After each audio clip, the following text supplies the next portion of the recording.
সামনে বসা এক মহিলাকে বস ডেকে বলল, হোয়াইট বোর্ডে এমন 20 জনের নাম লেখো যারা তোমার লাইফে সবচেয়ে বেশি ইম্পর্টেন্ট। মহিলাটি ভেবে চিন্তে 20 জনের নাম লিখলো।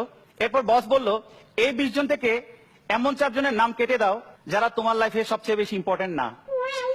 মহিলাটি ভেবে চিন্তে 4 জন কলিগের নাম কেটে দিল। বস আবার বলল, বাকি যে নামগুলো আছে তার মধ্য থেকে এমন 4টি নাম কেটে দাও যে নামগুলো অপেক্ষাকৃত কম ইম্পর্টেন্ট। মহিলাটি আবার ভেবে চিন্তে কিছু আত্মীয় স্বজনের নাম কেটে দিল। এভাবে কাটতে কাটতে কাটতে বাকি থাকলো আর 4টি নাম, বাবা, মা, স্বামী, সন্তান। চারিদিকে উত্তেজনা, সবাই চিন্তা করছে এরপরে কার নাম বলবে। ঠিক এমন সময় বস বলল, বাকি যে 4টি নাম আছে তার মধ্য থেকে 2টো নাম তুমি কেটে দাও। এবার মহিলাটির হাত কাঁপা শুরু করলো, চোখ ছলছল করছে। মহিলাটি কিছুক্ষণ চিন্তা করার পর বাবা আর মায়ের নাম কেটে দিল।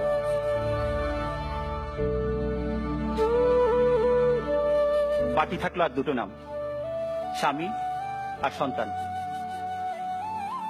চারিদিকে উত্তেজনা, এরপরে কি হয়? হঠাৎ বস বলল, বাকি যে 2টো নাম আছে তার মধ্য থেকে একটি নাম তুমি কেটে দাও। এবার মহিলাটি সত্যি কেঁদে ফেললো আর কাঁদতে কাঁদতে নিজের ছেলের নামটা কেটে দিয়ে সিটে গিয়ে বসে পড়ল।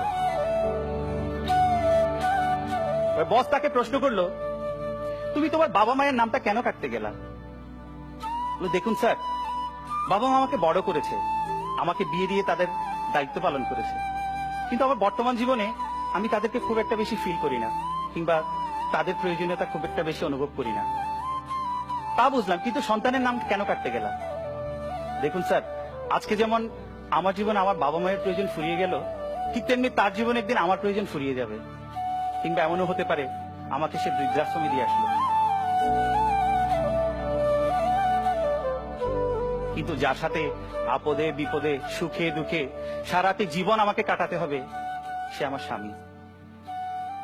Moral of the story.